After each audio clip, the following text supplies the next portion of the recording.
Hi, this is Dr. Andrew Chrysler, teaching communication systems at Idaho State University. In this series of video lectures, we're going to be covering bandwidth-efficient amplitude modulations.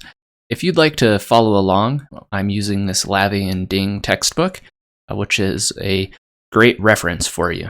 So we've seen in previous videos that amplitude modulation, this AM process, is not very efficient. So we need to figure out some ways that we can make it more efficient. So let's think about the fact that both the amplitude modulation, which contains that extra carrier signal, and the double sideband suppressed carrier, both of these have upper and lower sidebands, which we've seen in previous videos.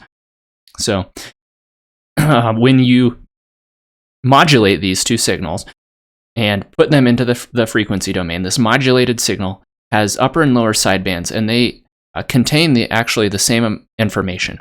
So this means that we're transmitting the same information 2 times because we're transmitting both those sidebands.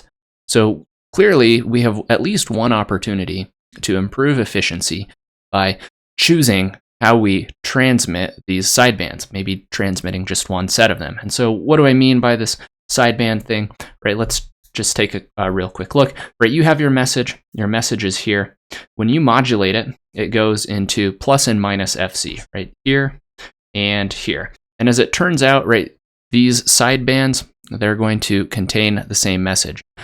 Because the lower sideband, right, you have this part, the right side and the left side. So if looking at the original message, you can see that this came from here and this came from here. So combined, the lower sidebands contain all of the information that the original message had. Likewise, the upper sideband will do the same because the upper sideband contains this and this. So clearly, one way of improving our efficiency would be to transmit just the upper or lower sideband.